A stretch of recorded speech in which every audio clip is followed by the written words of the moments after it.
Ilara stood atop the high bastion, her hands calloused from years of adjusting the brass gears of the solar arrays. As the last rays hit the panels, she watched the blue glass hum with a faint violet light. "Steady now," she whispered to her apprentice, Kale. "If the tilt is off by even a degree, the lower district loses its water pumps by midnight." In the city of Aethel Gard, electricity was more than a convenience. It was the city's breath. The solar panels bolted onto ancient stone mud brick houses were the lungs. They stretched like a lattice of metal veins across the skyline, pulsing with energy as the sun dipped below the jagged peaks of the obsidian range. The air smelled of ozone and warm stone, a scent that had clung to Ilara since she was Kale's age, when she first climbed the bastion with trembling hands. Her mentor's voice echoing in her ears. "Electricity is alive.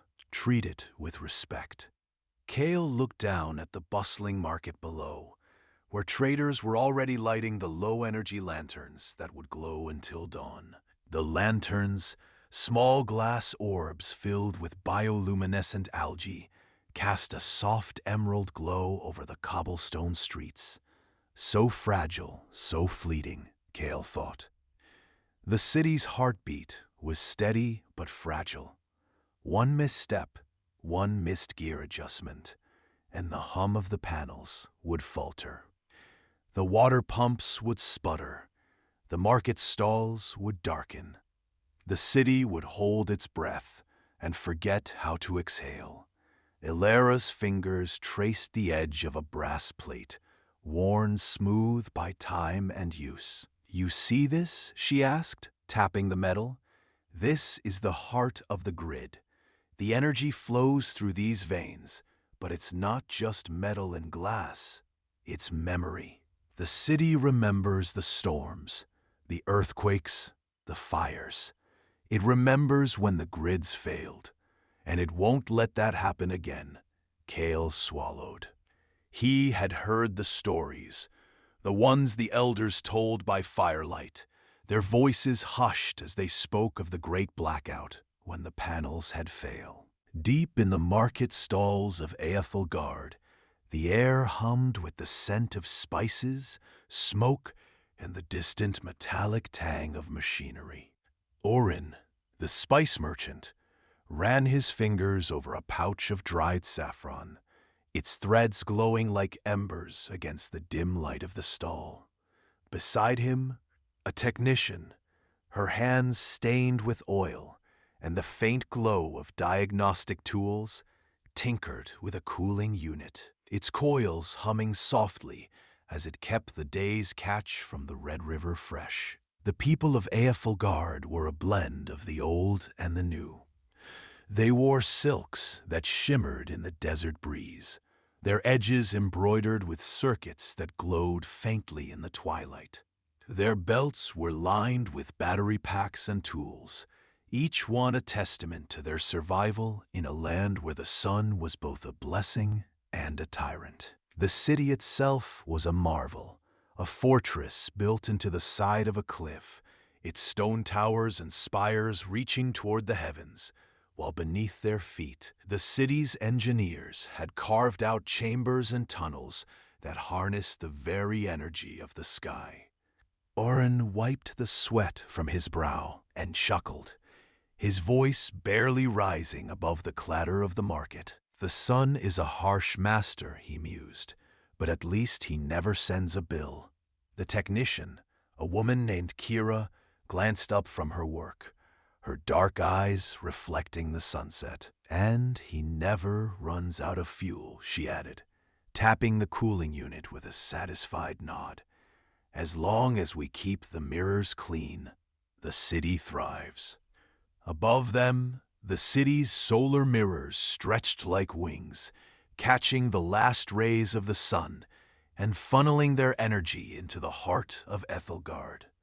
The waterfall, a marvel of engineering, cascaded down the cliffside, not just as a spectacle, but as a source of hydropower. its mist cooling the air and filling the city's cisterns. Gard was a city of contrasts, ancient stone and cutting-edge technology, tradition and innovation, scarcity and abundance. The people here knew the value of every drop of water, every ray of sunlight, every ounce of spice. They had learned to live in harmony with their harsh world, to bend the desert's will to their own. Orin tucked the pouch of saffron into his belt, its warmth a small comfort against the evening chill. "Come evening," he said, "we'll have a feast fit for kings. The river's fish will be fresh, the spices from the south will dance on our tongues, and the stars will watch over us." Kira smiled, her tools clicking as she secured the cooling unit. "And if the mirrors need cleaning?" Orin grinned. "Then we'll climb to the top of the world and polish them ourselves. The sky is ours to command." And so, as the sun dipped below the horizon, painting the city in gold and shadow, the people of Gard prepared for another night. They would eat, they would laugh, they would dream, and they would never forget the lesson their city taught them, that even in the harshest of lands, ingenuity could turn the sky itself into an ally. The city of Gard was not built to retreat. It was built to endure. The citizens of the lower tiers, where the air still carried the scent of salt and damp stone, knew the rhythm of the river better than their own breath. The red waters, thick with minerals, and the slow alchemy of time pulsed through the veins of the city, a living thing that demanded respect. The filter walkers, those who tended the great vats hidden behind the city walls, understood this better than most. They were the city's quiet guardians, their hands calloused from the weight of the levers, their eyes sharp for the first sign of imbalance.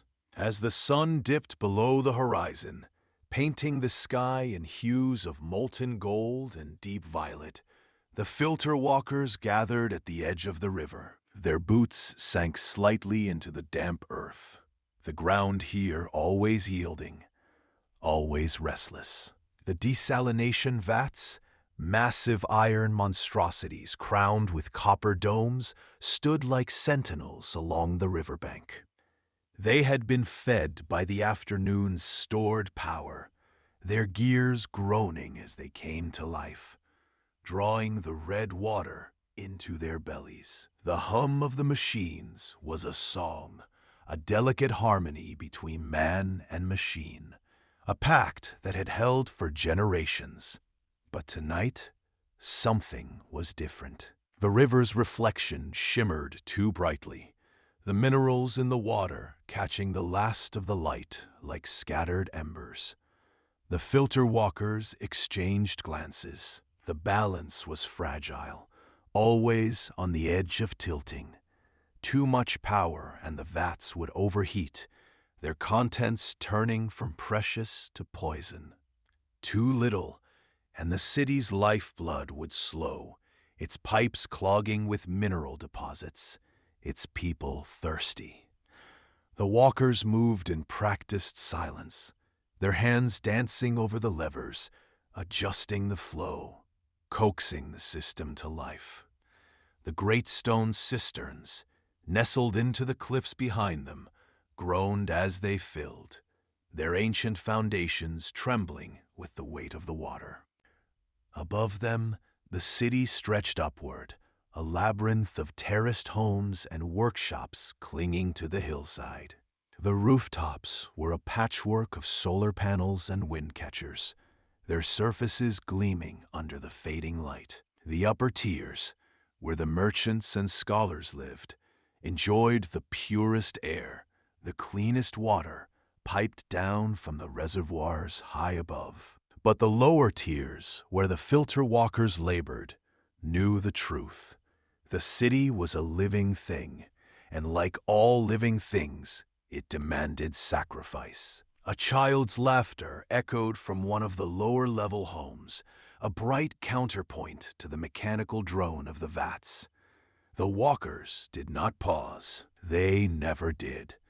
The child would learn soon enough that laughter was a luxury, and water was the currency that bought it.